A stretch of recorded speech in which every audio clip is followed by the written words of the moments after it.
Hello, this is Brian Whitten and ET Art. How are you all today? We're going to make the video a little bit differently today than you are normally used to. If you visit the channel regularly, you'll know I stand there with my trusty pointer stick. That will be absent from this video. What I wanted to do today, I'm going to show you initially this rock here that we see me holding and turning around. Now I'm going to show you microscopic videos that have been taken off that rock, and I'm going to let that play and insert pictures as we go along so that you are not really bored and you don't have to sit there without anything being said or any noise or music and so on, and you can ponder what you're actually looking at on the screen, and I'll insert pictures as we go along. Okay. First thing I wanted to do today is first of all fix up a mistake. It's more a half mistake than a large mistake because it actually didn't make any difference to the final figure. You see, the sum that I've installed now is the sum that we discussed in the last few videos, and I made a mistake in that where I have written 790 million people, it should be just 79. That is the only mistake. I actually got up, I'd gone to bed actually when I made the video the end part 3, and that was where I discussed this sum. To be quite frank, it was, I think I'd got up after the football. Like I said, it was probably 11:30 before I'd even started making a video, let alone compiling it. So even compiling it I also missed it, which at that stage was about 2 AM. It was an important enough video and its contents was very worthwhile watching. Have you not seen that, I would suggest you go back and watch at least part 3, part 4 and part 5 of the end. And today this video is going to be called 11.1%. So the first thing I want to do is just let you know that on that sum, that is incorrect. It's supposed to be 79 million, but if you multiply 79 million by 11.1, you do get the 876.9 million, which is the total amount of people being taken from Earth. Now the first thing I want to talk to you about is that we are told that there are 97 million people. 11.1% of the 11.1% is 97.3 million people that are going to cop very, very, very long sentences. That is why they're getting judged. They're getting judged because of how long they spend on the star system called star X in this array. I will show you the star array again. The 8 in between all those is 8 light years between each of the circles, which is another star system that fits within the criteria of the cleansing system to get rid of this behavior out of extremely advanced worlds. You do not want genocidal maniacs like we have running our military in this world, or the royals and the liars and the child raping scum that rule our earth living in an extremely advanced society. They strive to achieve time travel, and the reason they do that is they want to get back and destroy mankind in its goodness everywhere where it exists. That is never ever going to happen. I will insert this picture for you here. I want you to look closely at it because what you're seeing here is exactly what I've just said. We have a man lying on what looks like a machine or a sort of part like a car. He's fading in and out because he is trying to go time travel type appearance that it's putting there. But I want you to notice on the right hand side, on the bottom portion, a spanner. There's spanners and a hammer there and tools. What they're saying to you in this image is they never let man get his hands on the tools of time travel unless he is not free of these corruptions that I just mentioned. That is what the whole process of this is. It is to ensure the people that I just mentioned never get to those advanced societies with time travel, the ability to guide stars, build planets, and so on. Now the one thing I do want to talk to you about is 11.1%. The 11.1% of the world's population that we see, this 876.9 million people being taken away. I'll be honest with you, outside of the once the 97 million are located to star X, in the star array we see another bunch of stars beyond the centre point called A, B and C. That will be where the people of those the remaining 779 million of those people will go. And I would expect, because our Earth is said to be standing straight and going around the Sun in an anti-clockwise direction, it makes sense that one of those other planets is going to be standing straight going in the clockwise direction. That would make sense.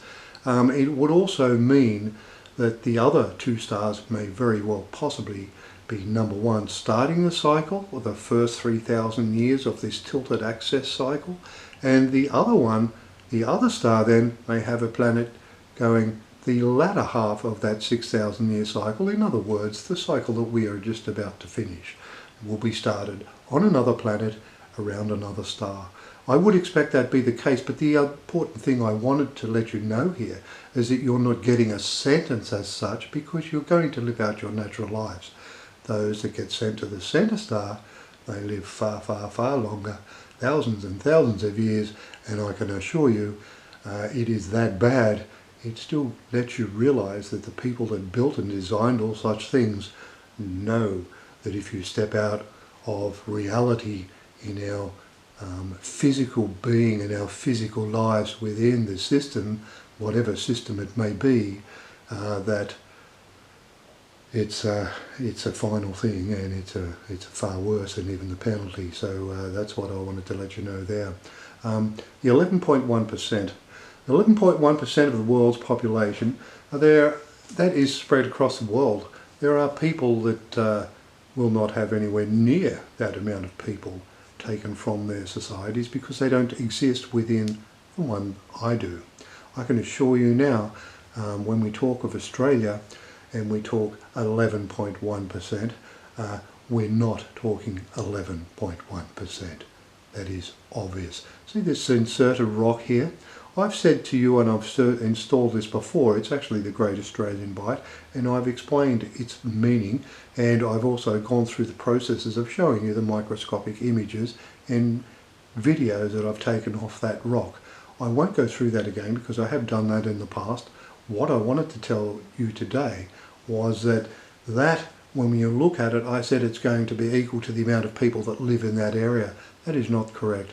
What we're going to do is look at the area in total that covers in respect to Australia, and it is the amount of square kilometres that rock refers to, sitting as it was on a map of Australia like I show you here, is showing you just exactly how much of the population is going to be taken from Australia. It's closer to 20 to 25%, and that isn't hard to imagine, having lived in this country and realised for a very, very long time how protective how protected the pedophiles that run our world and live and work within our government bodies and police sectors and Australian Federal Police and all such people, that this behaviour exists and is very, very well protected, to the point that even the former Australian Prime Minister John Howard introduced these laws called the Parliamentary Pedophile Suppression Orders, which protect child rapists that have and still do walk our halls of Parliament. Now this second image that I insert here now is the shape that we had displayed to us in the United States. I won't go through the processes of how each and every one of the points there are derived, but they are correct 100%, and what you're seeing is once again an area. It is in square kilometres that you need to work out the area there, and that'll be the population that will be taken from the United States. That too won't be wrong. It will be based on area of the total area. In case of United States, don't worry about adding Alaska. That shape exists in with a United States right where it is to let you know exactly how many of your own countrymen are going to be taken away, and that is what's going to happen. In the case of America, well, that looks closer to me to be maybe even higher than 25, possibly even 30% of their total population. That too will not be wrong. Those of you who are not from Australia would not be aware of what we call over here as a Wood Royal Commission. It was a Royal Commission into exactly what I just mentioned to you about Prime Ministers, former Prime Ministers, very high up political figures in our world that had charges brought against them by individuals that were courageous enough to go to a police station and make their complaints, and nothing was done. Like I said, the police, even if they wanted to do anything, it was always a police commissioner. Our last, well, not our current police commissioner, but certainly our last one, lived next door to our former Prime Minister in Cronulla. So, like I said, it's all a very big club, and they're about to get a very big club. And the club they're going to get is coming from the sky, and he's going to get rid of them, a lot of them. So I want you to be aware of what the Wood Royal Commission is. Whilst we look at this man on the screen, he is our new Prime Minister, Anthony Albanese, won an election here on Saturday night and is now our new Prime Minister. I want to tell you about something that happened in the midst of his campaign. He was approached by a lady and said, "Listen, Mr. Albanese, I want to know what you want to do, what you're going to do about the Wood Royal Commission, because like I said, the findings of the Commission wanted an inquiry, it's just never happened." Mr. Albanese, having been asked this question, he didn't even have the common decency or respect to reply to the woman. He turned round and showed her his back and walked off into a tent with his two handlers. He is yet another gutless dog and a gutless mongrel, and he's a gutless bastard, just like the last Prime Minister we had. But I digress. Sorry, I get a little worked up at times. But I just wanted to make you realise that that is actually what happened. He didn't do anything. He didn't even utter a word, and he just turned around and showed this woman his back. And I'll be honest with you, I have a feeling he's going to regret that one.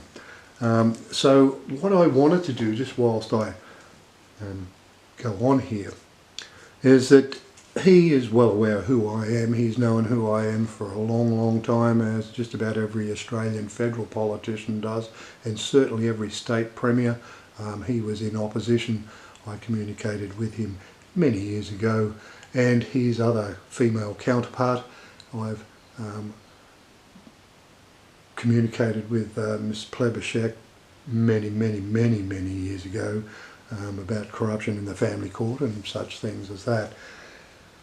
I wanted to let you know, and mainly reason why I wanted to show you this video today, or at least create a video and have a chat with you, is that there are a few things that have happened in the last few days that I thought worthy once again to come back and make just a short video about, and show you, like I said, these amazing images that you were seeing on the screen now are microscopic. It is hard to imagine that you can see face after face after face. I guess just like the rock itself, that it's got so many different faces on it, which is why I wanted to show you that at the start of the video, that the actual rock itself and the information on it has got face after face, dinosaurs, there are people's faces all over this thing. Each video that we're looking at here, by the way, as far as how much of the rock you're looking at, these videos through my microscope and using external light sources, in some cases, not all, but most of the time I'm using external light source to get the varying faces as I move the light around. We're seeing probably about 1.5 millimeters by 1 millimeter. That's actually what you're actually looking at on the rock. It's not like you're seeing a whole side of the rock. It is 1.5 millimeters by 1 millimeter. That's about all you're seeing when I videotape the rock. So you can imagine what is a rock that big, just how much information is written on it. It is astounding, I'm not kidding. So the reason why I wanted to show you these images today and to let you know that this behaviour by Mr. Albanese is going to be very much dealt with. I have had multiple occasions where these people that have come in have had direct communications with me one way or another. This inserted image here is lines drawn on a rock.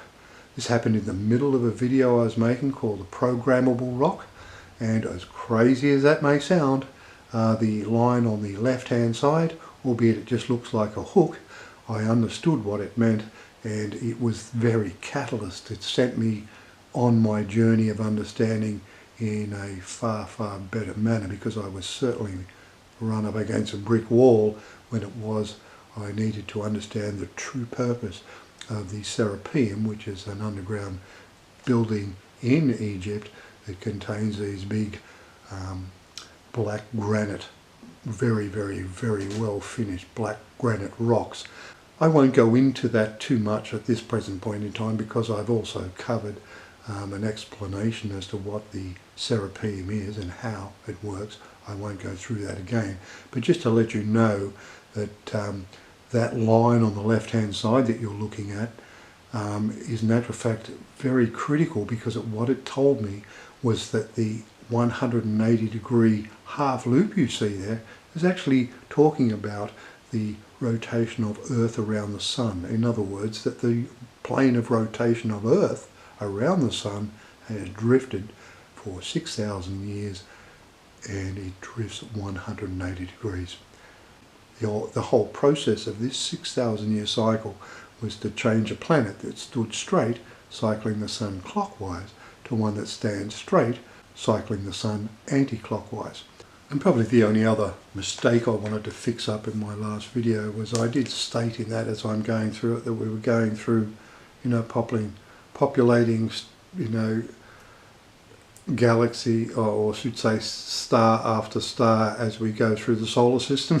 So, like I said, it was 3 AM in the morning by this stage, so I meant star after star after star as we go through the galaxy. This being the second one that let's say it's the first one we got to outside of our original galaxy, our galaxy of origin. I would expect be the closest, which would be Andromeda. That makes sense that would be where we come from. If you're going to go to another galaxy from your home galaxy, you're going to most likely go to the closest. This image you see on the screen now, I've shown before in my other videos. It's the second time I was communicated with directly. It wasn't second, I've had a few more than that, but it's the second one I want to bring to your attention. This loop that was drawn above my house, I explained it before, had happened in a flash, and I can see a long way from my house in the direction it came and the direction it left. It actually came and left, it came and went in the same direction. In other words, it came from the south, did this loop above my house, and went back south again. And the sky that day was very light, cloud cover, but very even, and as far as the eye could see, the lines you're seeing in the cloud in this picture were as far as the eye could see in both directions. So whatever it was had come and made a noise when it turned above the house. That's why I went outside to have a look. I took 5 or 6 seconds to walk out the door. I don't live in a big house. I just walked straight out of the lounge room outside, and like I said, it was gone. Whatever it was had gone as far as the eye could see and left a mark in the cloud the whole way, and I can see many kilometers south. So it was really quite amazing. That too was another instance where I'd had direct communications. It was very critical, but it also let me know what Nibiru was going to do in the star array that I just showed you. That's how I know where we are within that star array. We are now on the outer of that star array, being a star that is either in the 1 or 2 position. I just say always that we're going to go to the second star, because I see a movement away from the solar system for those people that are moving onwards here. You know, it's a process of education. You do not populate star systems going round and round in circles, which is why I always said to you that I believe this whole process is cleansing as we're populating, and eventually when we pop out of the end of this star array, which takes 337,000 years, I won't tell you how we know that again because I've discussed that in my last videos, that the 337,000 years, once it completes, we're a cleansed system, more than likely a binary system with multiple planets. I have had, like I said, some very, very unusual things happen to me over the time. I guess if I'm glad the lines on that rock were drawn in the middle of a video because it was captured all on video. I had the rock under the microscope. Everything was very, very clear and easy to see, and yet it's exactly what happened. What I want you to realize is that this has happened more than once, and I won't go through all of the things, but certainly the ones that are pertinent to our, you know, where we're heading and the cycles of Earth, Moon and Sun and all such things. The ones that are pertinent to that is what I'm bringing up to you here. This one, on the other hand, was a little bit more personal. I had pondered, you know, I'm a man that was lucky enough to raise another man's son, and that's my stepson. He is a lovely boy, and I still have a lot to do with him now. He's in his mid-40s. We are very, very close. I have a son as well who's just a few years past his 20. Both of us, or I should say all of us, had to sit down at some point in the past and discuss just exactly whether we were willing to risk our lives, and I've gone through that before. I don't want to spend too much time there, but we all sat down and we all came up with a solution, or at least we all came up with the same answer, and that we would risk our lives because it was right we did. It was also pertinent to my mother's murder. I won't go into that much either, but to say that the police, whether they be the Australian Federal Police or New South Wales Police in the state of New South Wales, which is where I live, did absolutely nothing, and I can assure you I donged on lots and lots and lots of doors, but that's what happens, you know. I will, however, mention one or two things more, and that is the following. I was unlucky enough to well, I guess call upon the services of a lawyer in a family court lawyer. The first bloke I used was corrupt, and I thought, well, I'm going to get another one, but I'm going to do a better job, and I'm going to set this boy up a little bit and make him make mistakes. I have made mistakes myself going along through this process in my videos, and I have specified dates that things would happen. And to all intensive purposes, I wasn't doing it deliberately. It really looked like these dates were correct. But you know the funny thing? I reckon the people that are on this planet, these scumbag dogs that I've been trying to report, and the very reason for me having come along here and been given the right to solve the pyramids, and because of my two boys and our movement to risk our lives for people that came after. That's why we did it. It wasn't just to find Mum's murderer, it was to expose the corruption and all such things.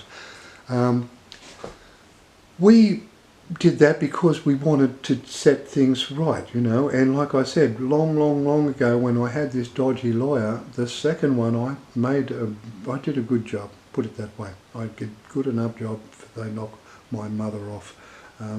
That's what happened. But I think about that, and I think about the same process here with me making these dates and being wrong in them multiple times. In reality, that's probably exactly what I would have done. Because I know the lawyer I used, I made him make a lot of mistakes. It wasn't just one. I wasn't going to get him in his process of doing things just to make one mistake. You know, that wasn't going to be good enough. I knew if I was going to make a difference here, I had to make him make lots of mistakes. So in reality, what I've actually done here by thinking I was right and relaying why it was I thought I was right, they have actually done exactly the same thing. They've made the leaders of this world make multiple mistakes, and that may be because they have to fit into a criteria of having been given often enough, you know, enough chances to do the right thing, and unfortunately they haven't. Which brings me to my next picture. This one here, if you look at it, is amazing because this happened to me the other day.